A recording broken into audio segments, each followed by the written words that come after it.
Power up. Welcome to Energypreneurs, where I bring to you the exciting new opportunities in solar power, battery, and electric cars. I'm your host, Sohel Hasni. I've been tracking and analyzing these technologies on LinkedIn and Twitter for more than 10 years. Now we meet on podcast.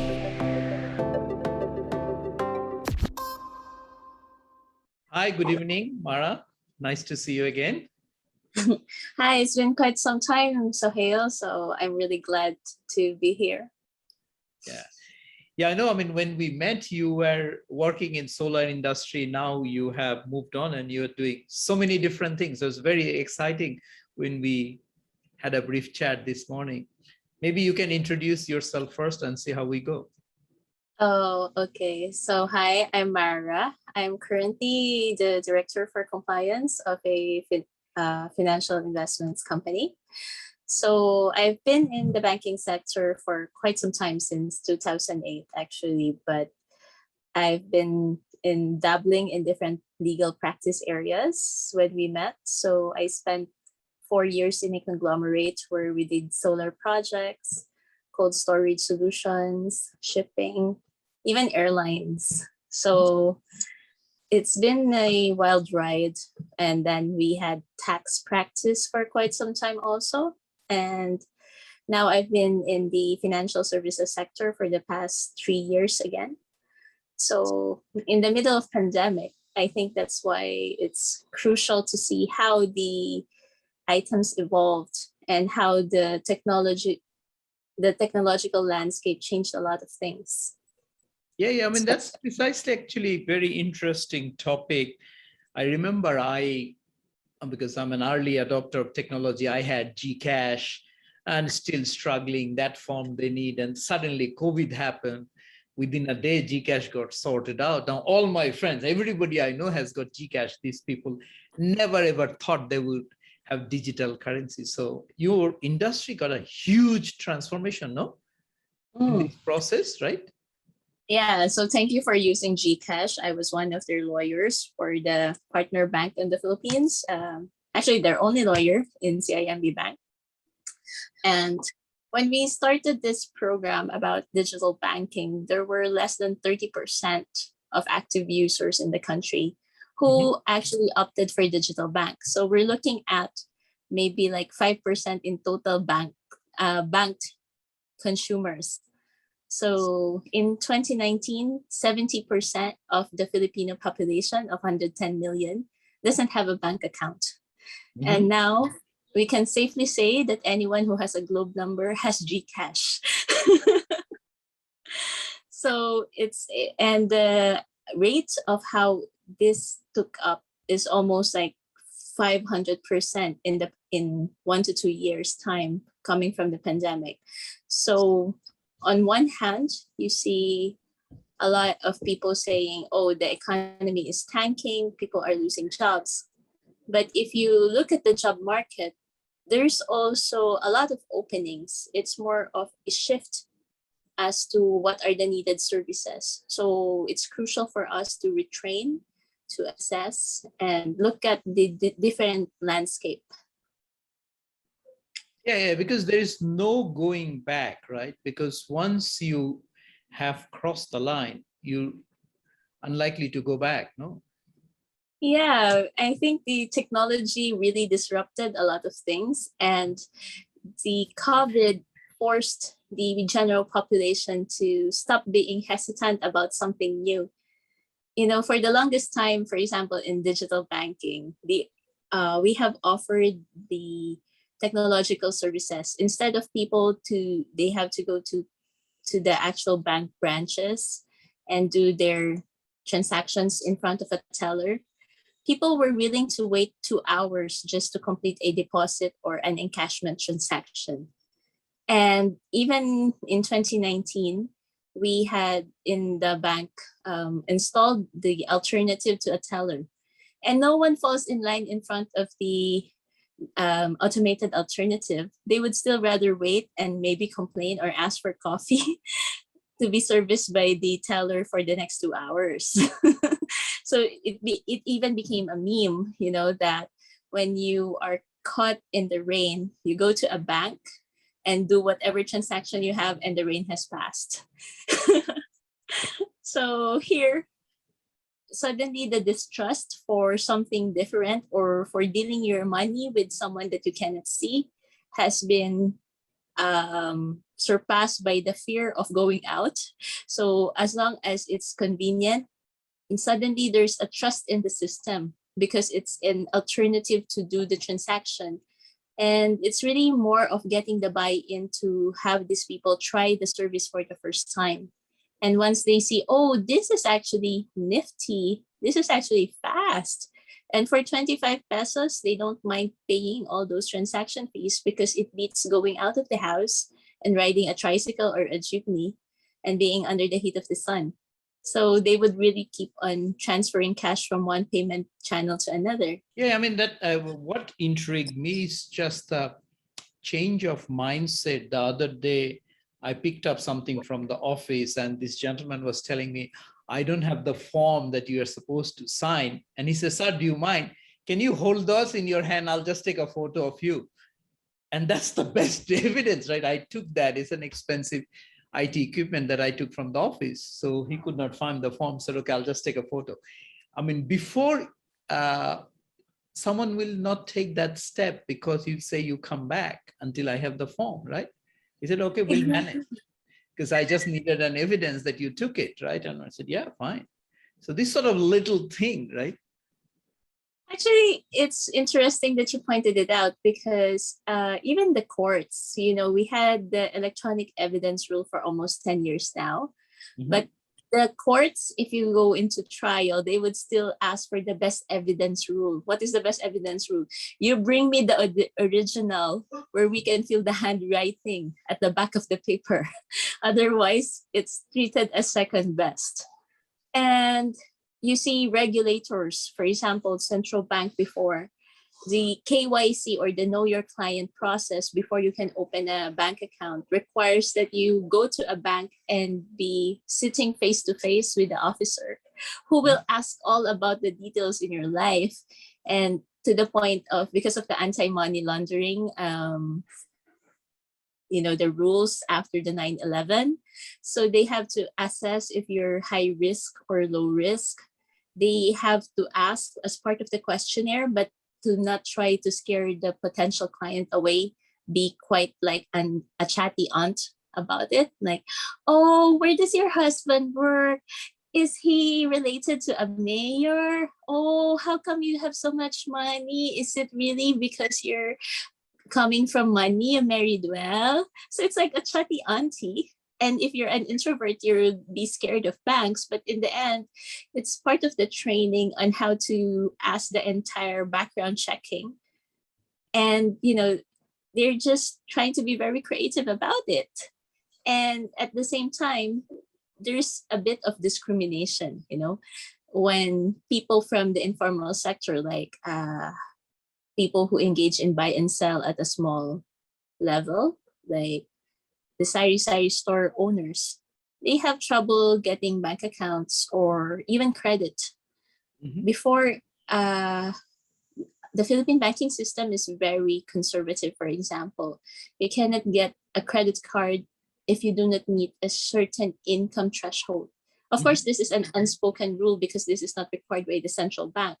But since banks have dominated the field and they basically control all areas of investment, which are traditionally or in other countries not handled by banks, like investment in securities. Here in the Philippines, it's all handled by banks. But in other countries, you have different investment houses, right? So if you cannot get past the scrutiny of a know your client from a bank that requires face-to-face and submission of original documents, you won't get access. So it's in that way, it's kind of limiting. Now they allow you to take a photo of your documents, and even the KYC, it evolved so fast from 2020 March when the lockdown started. they allowed the facial verification via video call, right? So if you want to open, we have a 5-minute chat. Hey, your face matches the video caller. So, okay, we will accept this ID. But then we realized everyone needs a bank account now because they basically closed the entire country. So regardless of which bank it was, we were getting like applications by 100,000s. So imagine the complaints by the 100,000s also.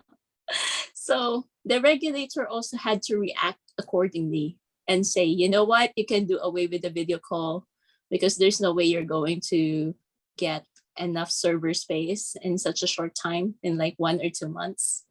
So we should amend this and allow for 2 ID verification. And if they cannot submit, oh, they even went so far as to say, okay, we allow you to open and you comply with the requirements later, just so as not to kill the economy, because we still have to have banking transactions and people still have to have an alternative. So that led to the rise of other technologies that when banks couldn't cover, the fintech came. So you have the electronic payment channels, which acted really like a light bank. You know, the only difference is that they cannot offer savings account with interest. But everything that you can do with the bank, like payment, to borrow, you can do it with the fintechs. Yes, yes. I mean, it's not like a serious example, but example nonetheless. I had a situation that one evening I was buying some vegetable from somebody. Avocados came from Davao, and this is a Facebook marketplace.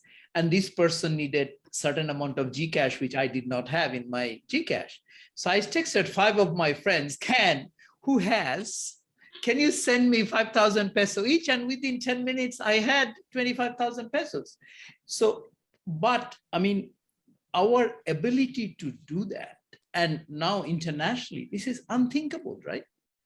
And this person was telling me, basically, I'm in Davao airport, a plane coming from Davao, and if I get, I will send you this many avocados.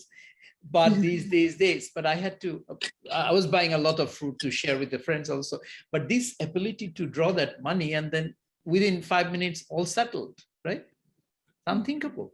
Actually, and it kind of changes the landscape also because, for example, you have a lot of data privacy rules as to disclosure of bank accounts, who are you sending your account to, but there's also the balancing act because money flows freely, money became data. You know what happened is that when you started doing away with the actual cash on hand, you have to secure the monetary value as information. And it's no different from sending an email now to someone else.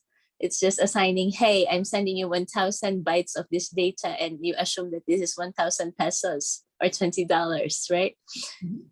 And before, it's so easy to differentiate that this is the data privacy. That's why you should not disclose who owns this bank account. Vis-a-vis, oh my God, my information is as susceptible as being hacked in a computer. Can we not trace who did this to me because that's my entire life savings on the line? You know? And that is part and parcel as to why we have to look at this or revisit some of the rules. Do we do away with bank secrecy? Not just from a regulatory standpoint, but it's also allowing us to persecute those who perpetuate fraud or identity theft against individuals online. Or another aspect to this is the full requirements of registration for online access. You know, in the Philippines, for example, you don't need to register your SIM card. You can just buy it on the store. So in that sense, yeah. But you cannot register that SIM card for GCash though, no? No, actually, remember, there is a delay of a 6 months compliance period. So it can actually be anonymous for the next 5 months and 29 days before it Seriously? gets. Yeah. I thought GCash you had to verify. Without verification, you could not send anybody money or thing. Because the idea is you send an ID, right? So if it's actually fake, we're looking at it from the perspective of someone with the intent to defraud. Because this is one of the leeways in the pandemic, not to say bad things about GCash per se. If it's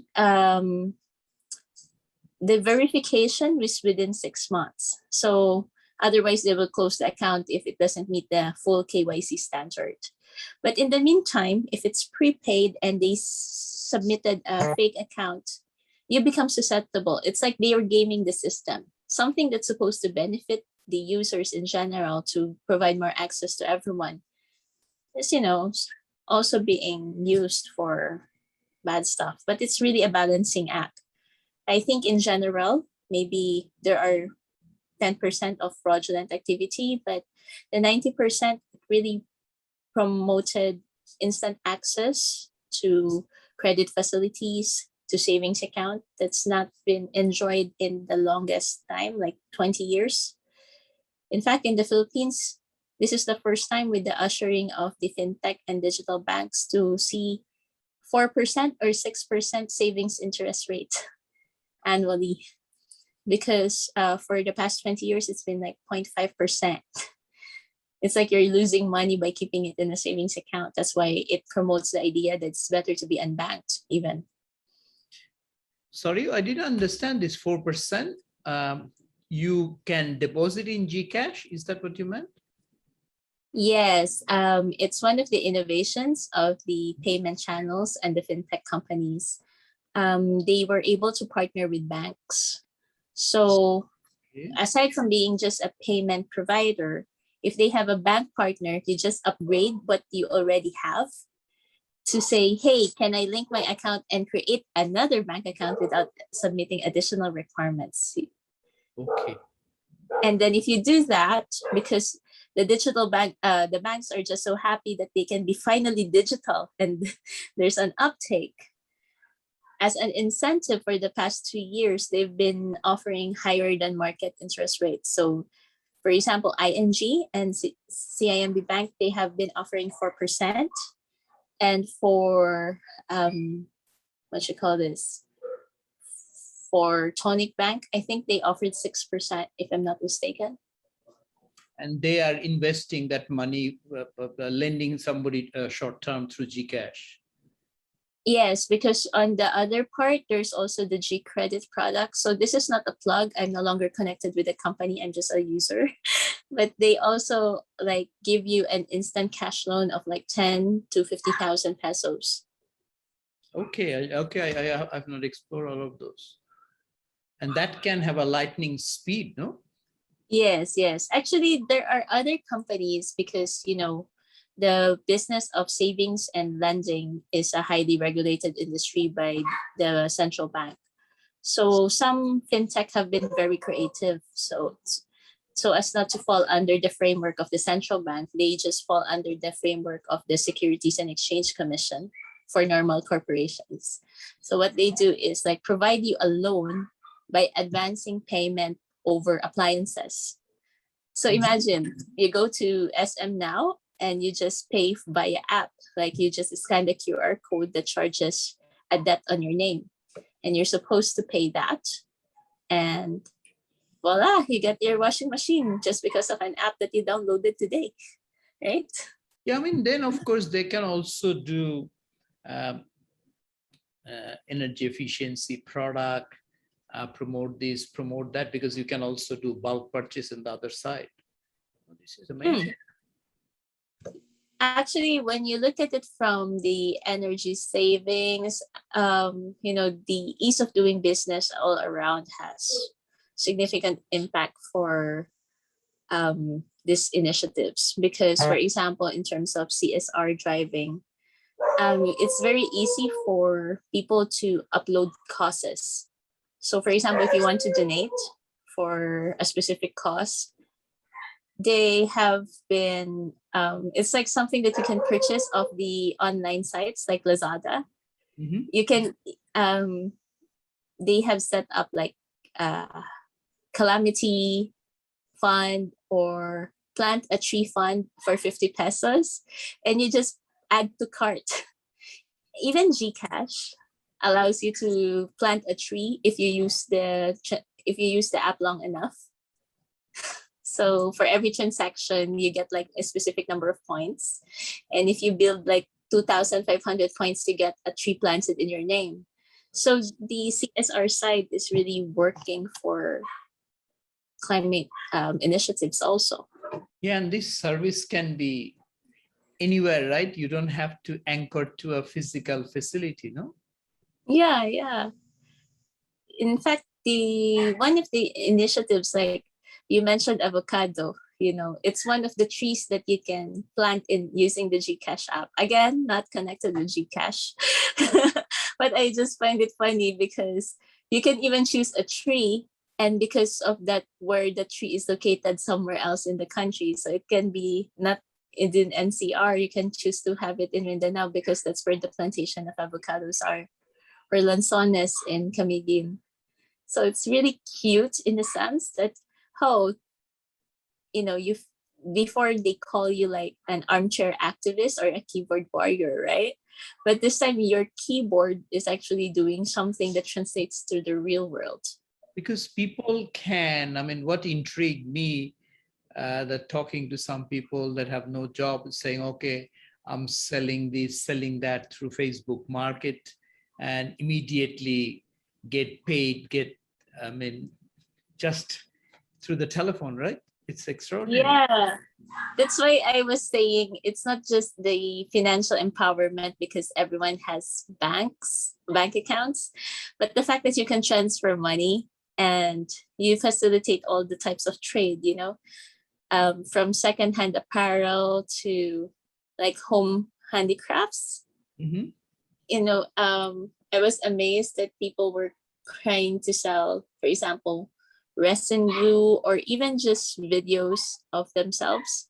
It's like before we even had the NFTs, and of course, when I talk about videos, it's not the only fans.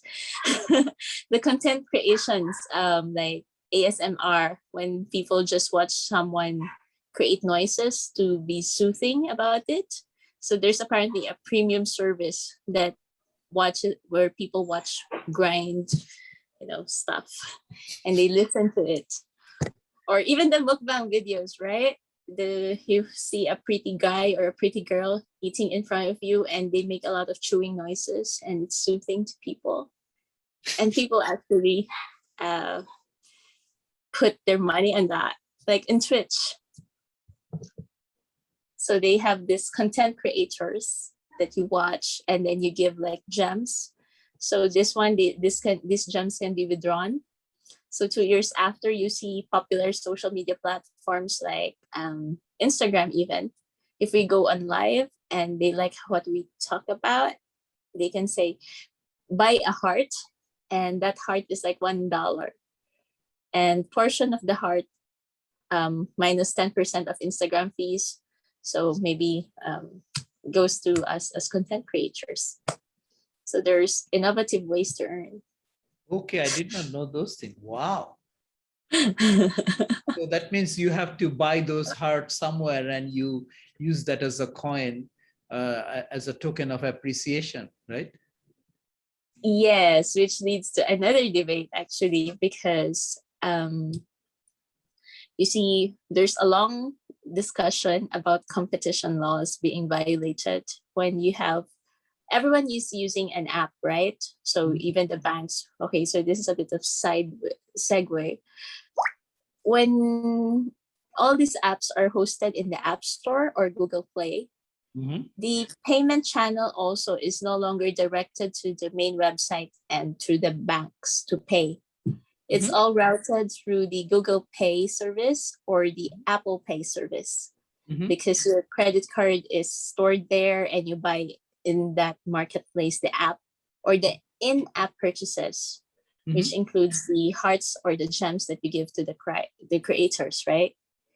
And now the different jurisdictions, the governments around the world, they're looking at it from the perspective, hey, are we looking at Apple and Google as the global mall and all the fees that they're collecting? And who are they paying taxes to? Because this is across different jurisdictions. Mhm. So, and we are not getting the proper guidance on how this is treated, because every time a regulator comes up with a comment or opinion, suddenly you see willingness to settle for whatever regulatory fine it is. So, so when they have a settlement before we have an actual pronouncement of what should be done, it leaves the question, okay, so is there really a guidance going forward? Or is the guidance right now, make sure you're not too big to get the eye of a regulator, you know?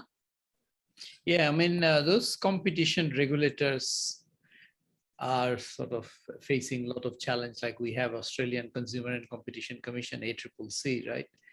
So they have a huge ability to hit somebody with a big stick, but at the same time, they don't want to kill the market. So they're very slow about those issues, right?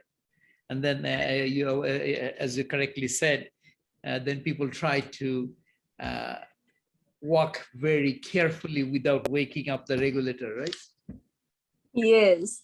Actually, the challenge that you have now is that you have MNCs carrying, doing business across different jurisdictions. But you also have the international organizations that are trying to prescribe norms or prescribe what should be done. But the international organizations like the UN, partnership with the WIPO, they cannot actually declare this is what you should do across different governments.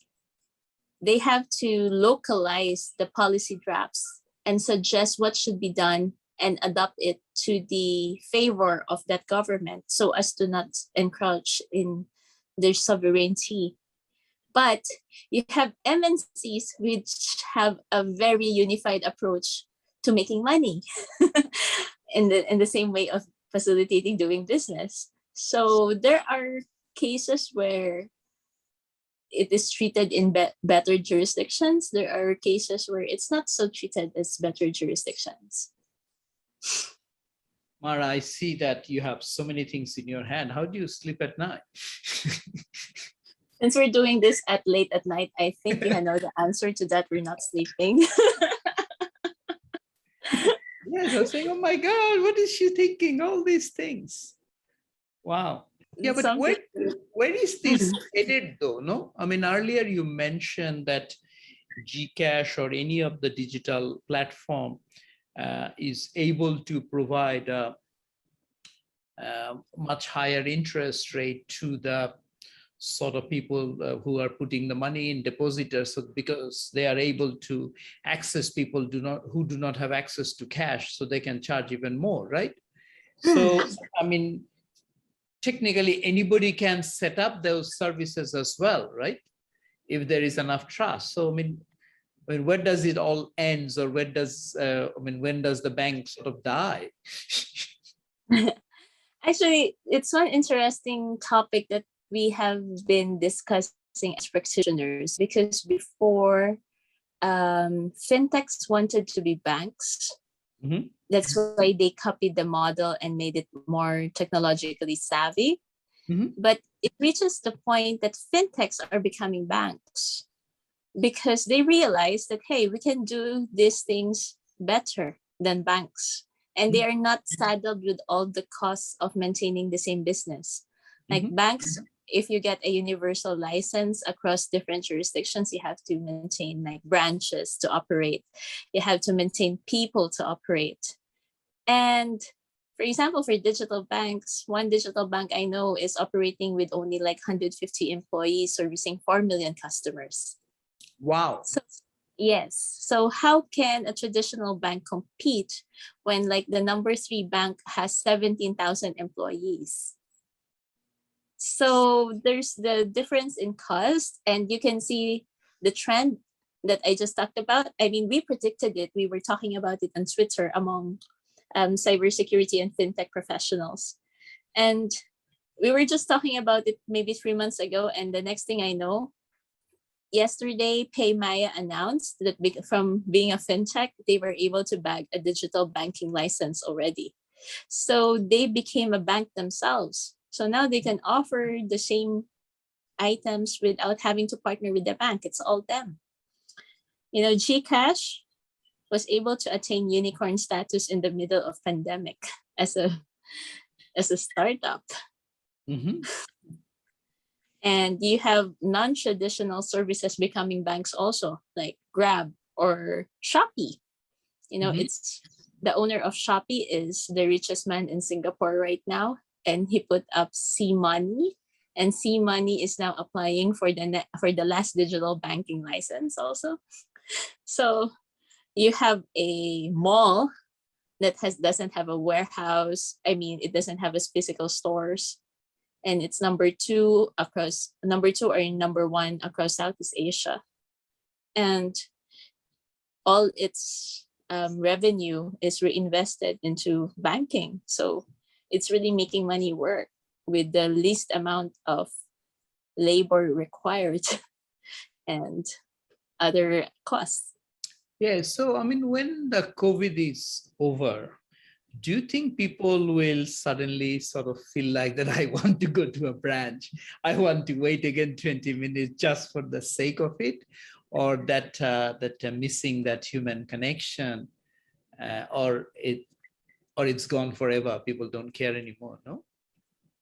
Actually, that's the problem. You know, it only takes 21 days to build a habit. That's the usual statement, right? And I think banks or the traditional practices would have had a chance to recover if the COVID situation was solved in maybe 6 months. People would have forgotten about it, you know, because it takes longer for maybe people aged 40 and above to adapt to the new technology. But we've been in the lockdown for past 2 years. And even the old ones or the most resistant to change are forced to use their laptops or their cell phone apps because there's no other choice. And, you know, Mhm. when you're adopting something new, the challenge is to get them to try it for the first time. And Mhm. once they say, oh my God, what have I been doing all my life? You know, it's so hard to go back from that. And the digital banks are here to stay in the first place. So the banks, the traditional ones, have to make sure they catch up. Otherwise, they can perish.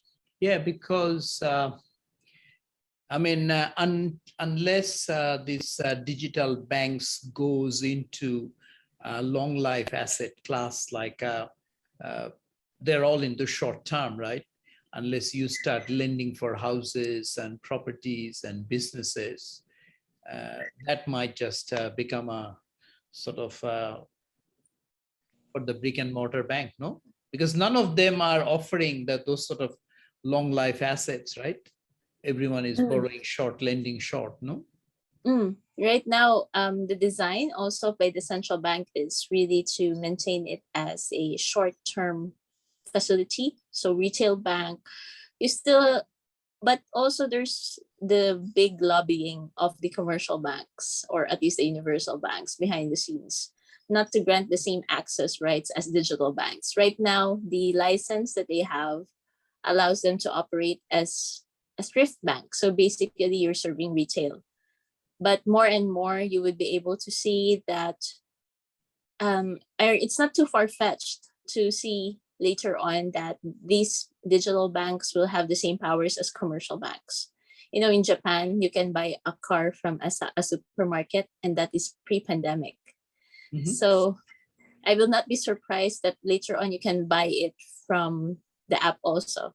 Actually, in Lazada, you can already see listings that it's available for purchase. Yeah, I mean, So I never used Lazada before pandemic because I was not sure it worked. And I think I was a Lazada superstar for a few months when I, first 3 months, I bought so many things, especially when I set up all my hydroponic stuff in my apartment. Yes, oh my God. yeah, see, So you're a good example, before we are so distrusting of Lazada that I buy all my purchases as cash on delivery, because what if they don't deliver the stuff and they take my money away, or the courier doesn't deliver, and if you're in a third world country, there's really no consumer rights, so where will I complain? But I think the best thing about digital is that it also helps the consumer rights, because there's a lot of tracking involved. You can document a lot of stuff without having to really do the documentation yourself. You can see to whom it was sent to, when it departed, when you can expect it. And that brings about a layer of accountability that the traditional practices don't have. You can actually view where your purchases are in semi-real time. When it departed from facility, I can expect it by lunch on 3 days from now, something like that, right? So when you talk about building the trust, the ease of access actually help build the trust. Yeah, I think Lazada is also, if we use that as an example, I was quite amazed and positively surprised, because I bought this HomePod. I have one here, this Apple HomePod. I bought 2 from US, and I wanted to give it to someone as a gift. So I bought the third one, and Lazada had the same thing, almost the same price. I ordered. When it came, I said, oh my God, this is not a HomePod. This is just a copy. And I said, okay, it's okay. It was just under $100. At one point, I said, no, they're taking advantage of me, because there must be. So I sat down. What's the return policy? I read through. It's a bit difficult. You have to return it somewhere, as opposed to someone will pick it up. And I did that. It took me an hour or 2, but eventually I got the money back. And I said, wow, this thing actually works. And all the requirement was take a photo and claim that this is a fake, why it is a fake. And I got my money back. So of course the trust happened.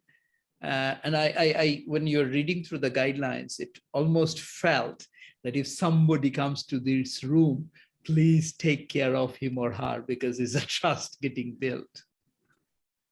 Yeah, actually, I have also an anecdote about that.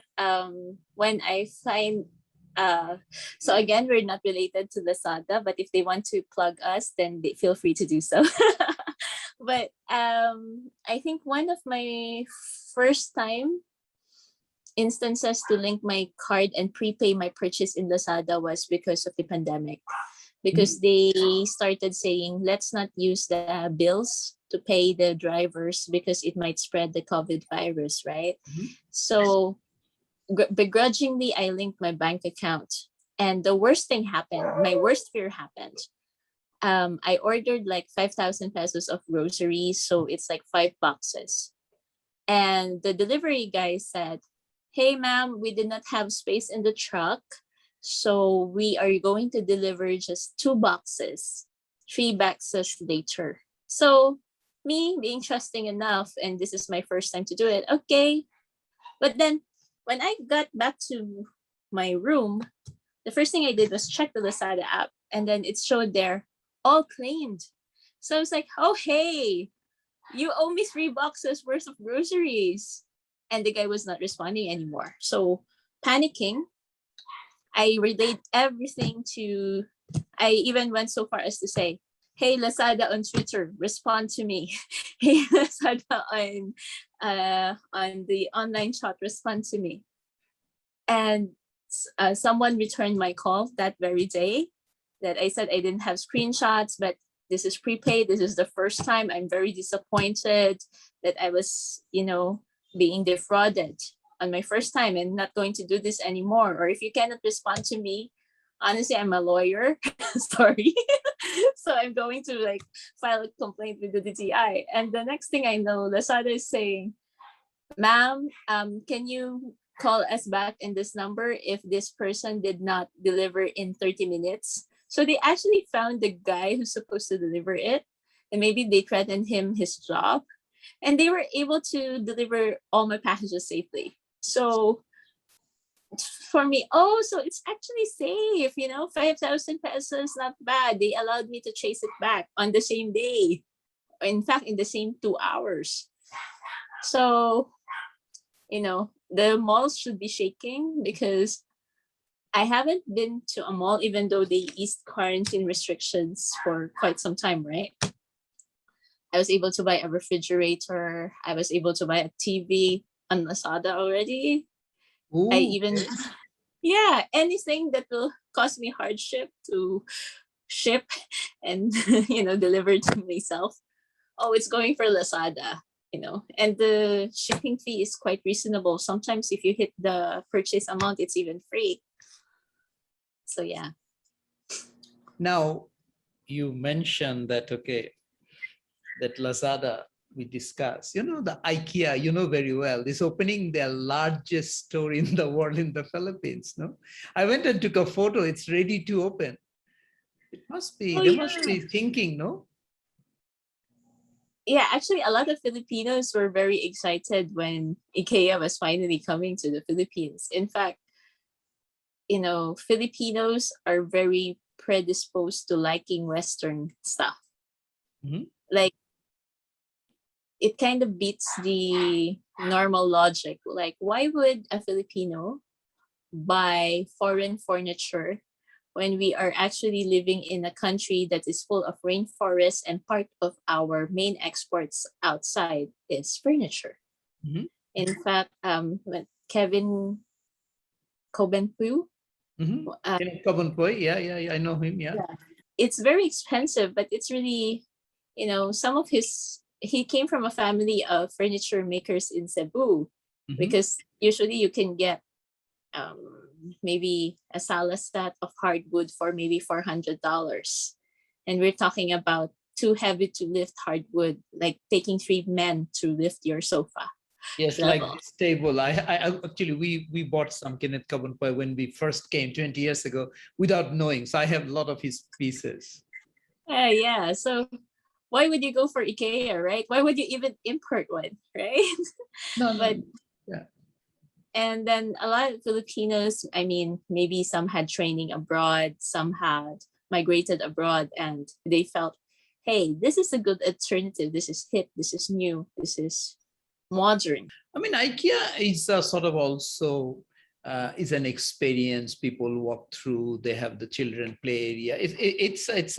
It's a concept, but I'm just thinking that maybe it was okay pre-COVID, but now what we have been discussing last 20 minutes, if you take all of those things into account and be opening up the largest store in the world, yeah, might be a bit scary.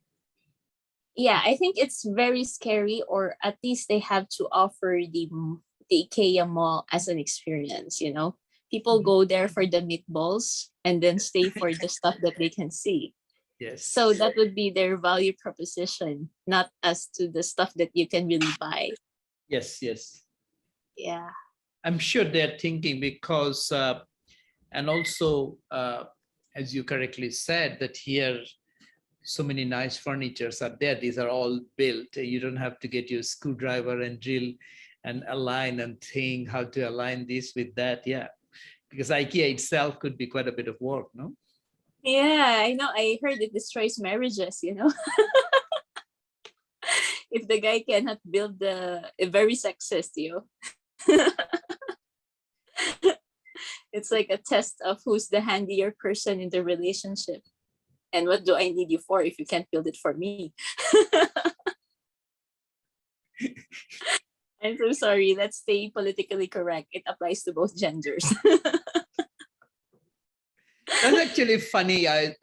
There was a gentleman the other day, a fresh graduate, was telling me, "What should I do? I want to develop a business." I said, "One idea I have is you pick up the top IKEA models, start from the IKEA Billy bookshelf, because if they're going to store, and if you are the first handyman who can put IKEA together, maybe there is a business out there for you, because it's quite common in Australia and many other places.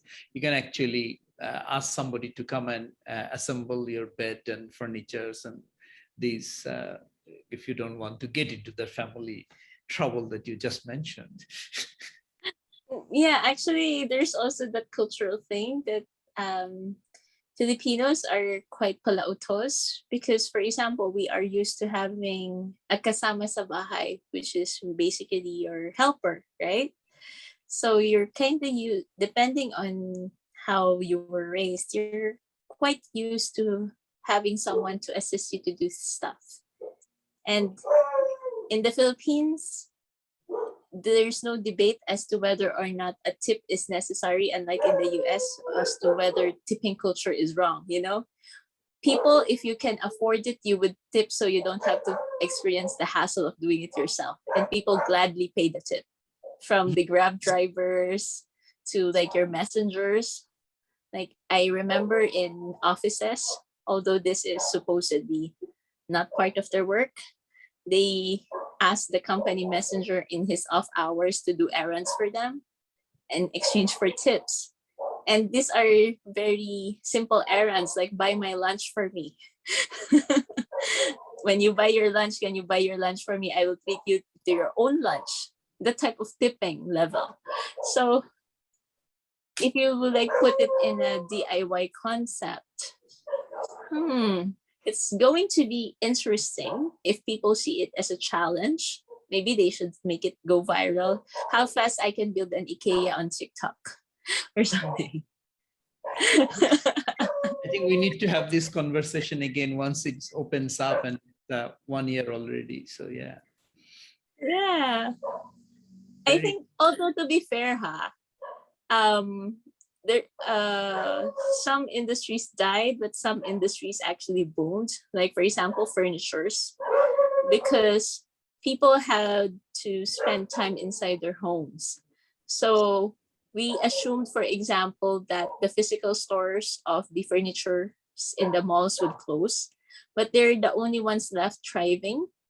The other stores, they closed down, but people started buying bookshelves, doing home renovations to make sure that it looks good in the Zoom background, or investing in better mattresses.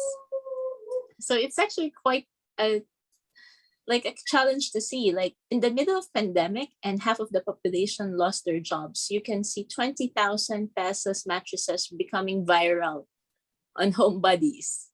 In fact, the largest group in Facebook in the Philippines, that it's like 6 million subscribers, is Home Buddies. So it's like home renovation, how to make your house beautiful, what to buy. And the top posts are like, what's the best vacuum cleaner? It's Dima, apparently the handheld one. If you can afford it, the Dyson one. So it's just a shifting of priorities, and there's big disruptions, and trends also cannot be relied on because this is an unprecedented item to happen to us. Everyone, yeah, it's a common topic. Now, with all these things happening, if somebody, young entrepreneurs listening to this chat that we are having and suddenly saying, oh my God, what should I do? Do you have any advice if somebody suddenly gets excited to get into this digital financial services and do something about it or take an advantage of it? Where should he or she look at? I think build a business that's entirely digital. It's very easy to create a platform right now. The barrier to entry is low. You can create a free Instagram account. There's for example, Karen Cheng. She was talking about it, that she had less than 2,000 followers in Instagram.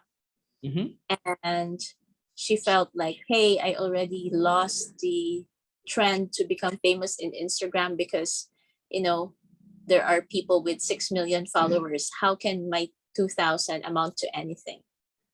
But you see, being consistent, being online, because we have this mentality right now that if it's not online, it didn't happen. So you have to create your persona, be out there. And there's a lot of digital products that you have never imagined to sell that can actually sell, right? I mean, from pictures of the feet to how to take a better photo. Those videos actually sell right now. And, Karen Cheng, her blog that she monetized to the point that it has now 2 million followers on Instagram. and she is doing advertisements for Pepsi, for Puma. She was saying you can actually see where your interests lie, and being consistent about it. There will be people who will end up following you, maybe for your amusement, hilarity, Mhm. and people become viral, and you just have to maintain that level of standard you had, and then you get the following, and anything is monetized. That's why it's fascinating to see 18-year-old millionaires, or in YouTube, for example, Chloe Ting. She's a fitness instructor. In America, it's very hard to get a fitness instructor because you have to pay them every hour, right? So it's like you're paying to be punished. Chloe Ting, I think, just hit gold in number of subscribers. So she's double digit in millions on subscribers, because she started posting videos of how to do the home workouts for free. Everyone was so intent on making it a subscription model. And she just started videoing herself, very simple. Like, she even created, I came upon her blog because she created low impact exercises for seniors. So that's the alternative to a push up if you cannot push yourself up, something like that. And then she has this 2-week shred challenge. And you just have to, keep on watching her video and doing her video in 2 weeks. And it really does work.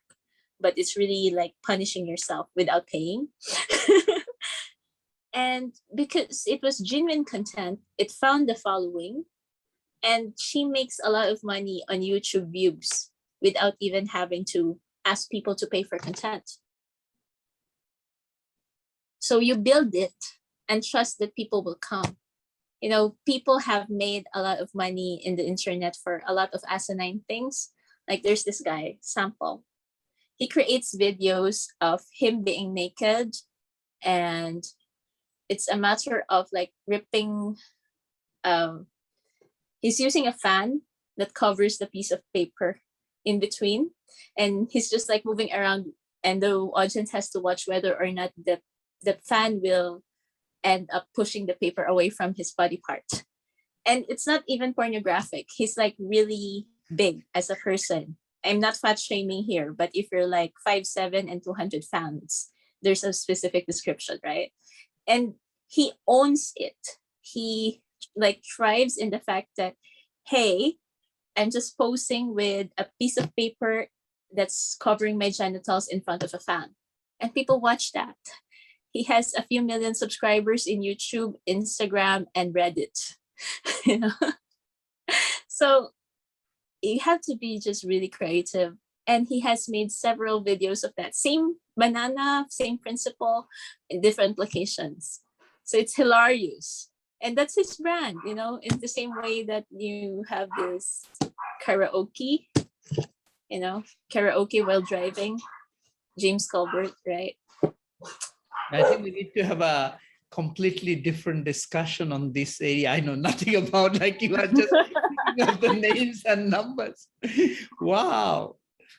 So that's why, coming back to my question, how do you sleep at night or don't sleep? Yes. Actually, I am very happy to join you here because I think that you're trying to bridge these topics to different types of people. Like, there is also a challenge that you study a lot of things, especially when you're in the academe, right? But no one gets to listen to you. And on the other hand, you also think, oh, is my study even relevant outside? And it's people like you who bring the platform to everyone and give us a chance to do our thing, even if we're normally too busy to do otherwise. And here you are being very consistent, just like Karen Cheng, with your own thousands of followers. So congrats. Thank you, Mara. Thank you. Really, I think we need to have another conversation on the digital media side of it. But for today, I think I learned quite a bit. Is there anything else you want to comment? I think we almost done 55 minutes. I really enjoyed having you here. I mean, even offline sessions, we've always had a lot of things to talk about. I think we did not even cover the original topic we had in mind, the solar power and solar initiatives. But maybe we can save that for another day. Yeah. Okay, that's all then. Thank you very much. Thank you for joining us this week. If you haven't done so yet, subscribe to our show. Also, leave your comments and review if you enjoyed today's episode. Follow me on LinkedIn and Twitter at shasni for updates. That's SHASNIE. Once again, this has been Energypreneurs, connecting you to the innovative opportunities in solar power, batteries, and electric vehicles. Stay tuned.